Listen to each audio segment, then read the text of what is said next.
Hey guys, welcome to part 4 of the Donkey Kong Country Let's Play. And in this part we're going to be completing World 3 and moving on to the first couple of stages of World 4.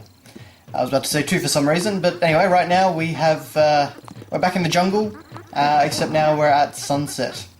So it just gives the level a bit of a different look. And we're always traversing on these weird diagonal vines that connect between all the trees. So we're a bit higher than we were before. But this level actually introduces a number of things. It introduces a new enemy type, which I actually find very interesting. But it also introduces a new animal buddy. And we should be finding... Yep, there we go. There's Espresso the Ostrich. So, I unfortunately don't actually keep him or her for very long. But basically, the ostrich can kind of fly and actually run really fast.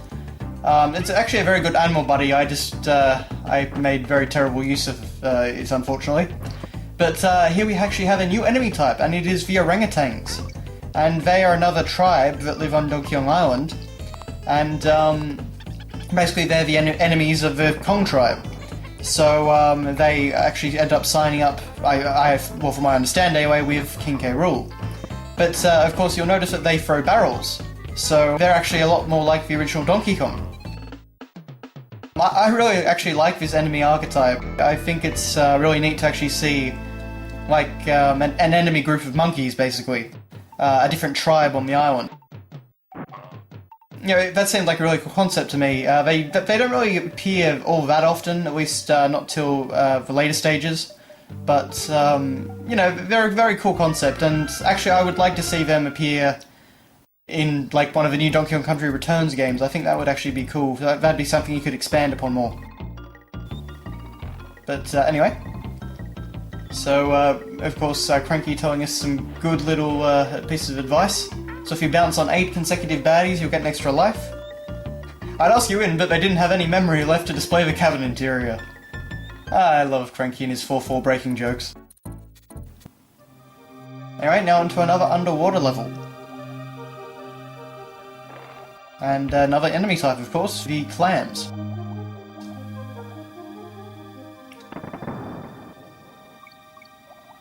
Actually, another thing I remember in regards to Donkey Kong Country is the old TV show. And I know I've seen in comments a few people actually mention it to me.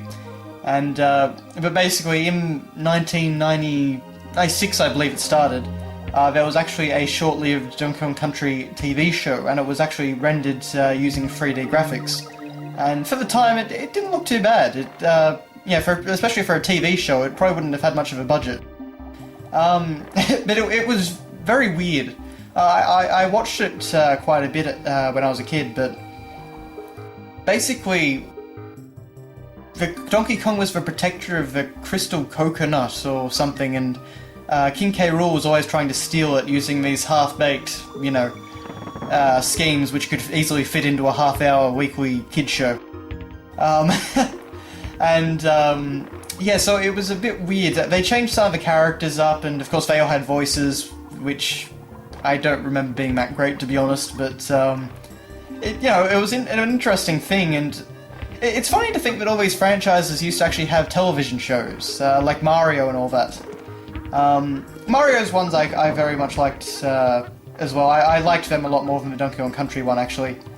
Even though Mario had a few really weird ones, like the Milli Vanilli episode and the old Super Mario Bros. Super Show. But anyway, unfortunately I took a bit of a dive there and I had to reach the ground before I could die. But for the magic of editing, we're back.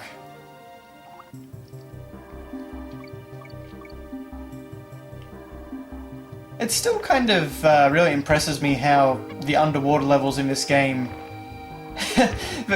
yeah, they are so enjoyable to play for the most part. Just because so many games, even today, get it so terribly wrong, underwater gameplay. It's funny how this one just kind of gets it. But anyway, so that's that level done with. And we can now move on to the boss of World 3. And this is actually one of the... this is still a different boss, we're not up to reusing them yet. But once again though, it's just a normal enemy, made giant, and given some different tricks. So basically, whenever this wasp enemy is red, you cannot hit it. But when it's yellow and it charges at you, you've got to throw a barrel at it. It's not a bad strategy. This is honestly one of the better boss fights in the game. It actually can get a little bit hairy if you mess up the pattern, or you mess up the timing of throwing the barrel at the wasp. I particularly with Donkey Kong, you can kind of stuff up the timing because he throws barrels a bit slower, if I remember correctly, or at least he has it above his head, so it's in a different position to start with. So the timing's slightly different to Diddy. But anyway, it's not a bad boss. It's not a bad boss. It's probably the best of the normal bosses until we get to the last boss off the top of my head. But anyway, down he goes, and we get another Nintendo banana.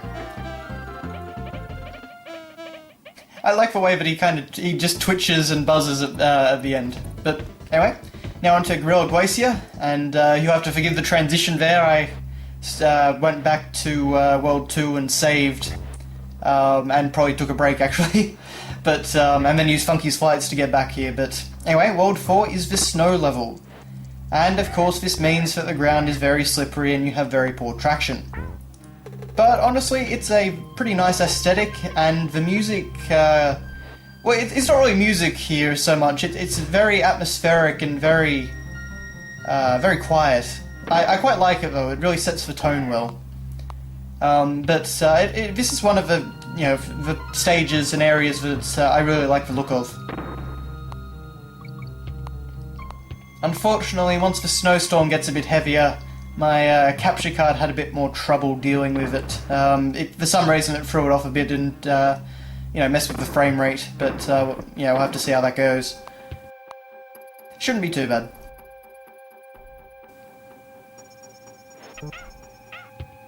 Always satisfying when you can hit multiple enemies in a row with a barrel like that.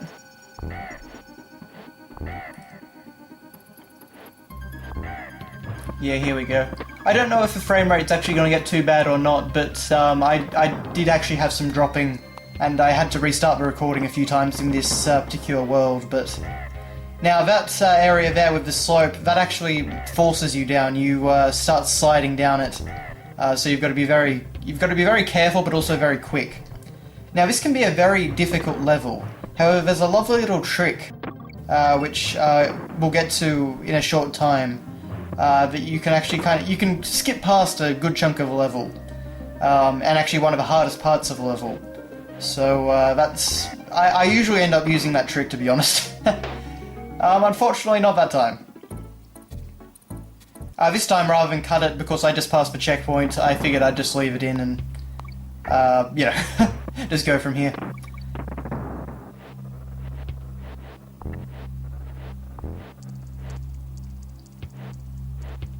How are those platforms actually standing in midair? Most of the platforms that you stand on in this game have some kind of logical reason to actually be standing up, but those platforms, I think, unless the snowstorm was getting in the way, they were just kind of standing in midair. Pretty normal for a Mario platformer, but a bit weird in this case. Anyway, after the second F, I just cut straight back. So there we go. That's exactly what you've got to do. It's very cryptic, and you can only figure it out by accident your first time. But that is by far the easiest way to do it. And you get a whole lot of bananas. You get the G from the Kong for Kong letters and stuff like that. So if you want my advice, just take that barrel. So basically, just shoot yourself diagonally up to the right. So it's a very, very handy tip, and I wish I figured that out as a kid. Because otherwise that barrel blasting segment can get a little bit tricky. But anyway, now we're in these absolutely beautiful crystal caves. And I also had a tiny bit of slowdown here, but I don't think it's ended up too bad for the most part. Now as you can see, yeah, that's what I'm talking about with the slowdown. But as you can see, the floor is still very slippery in here. But this level introduces the gimmicks of the coloured ropes. And basically, if it's a blue rope, you go up it automatically. I'm not actually climbing up it, it just takes me up automatically. whereas if it's a red rope, then it goes down automatically. So basically you've got to manage... Well, you've got to jump very quickly if there's an obstacle coming. But I should say, I really, really like the aesthetic of this level. Especially the attention to detail, the way that everything shimmers periodically. That looks really great. Unfortunately, I think that was part of the reason that my capture card was screwing up. I tried resetting it multiple times and everything, but it just didn't do anything, so... yeah, unfortunately, we'll just have to put up with the slowdown for, you know, a couple of levels. It shouldn't be too bad for the most part, though. But I apologise for that.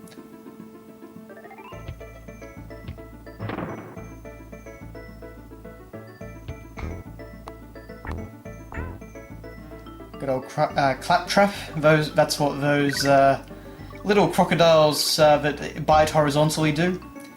Actually, one of the great things I do love about the enemies in this game is that because you have a rolling attack, or a cartwheel attack in Diddy's case, but like a horizontal attack in addition to your jump, which is a vertical attack, there are enemies designed to block, you know, either or. So the normal, like, humanoid Kremlings, of course, need a jumping attack. But enemies like the claptraps, which, you know, will bite horizontally, you only take damage if you try and use the rolling attack on them. So that's actually another mechanic that I have forgotten to talk about in Donkey Kong Country that I really love. It just seems like a really good idea to me, giving players a wider variety of techniques to use, as well as, of course, giving you more ways to incorporate enemy defenses. But anyway, that is the end of part 4, so thanks all for watching, guys, and I'll see you later.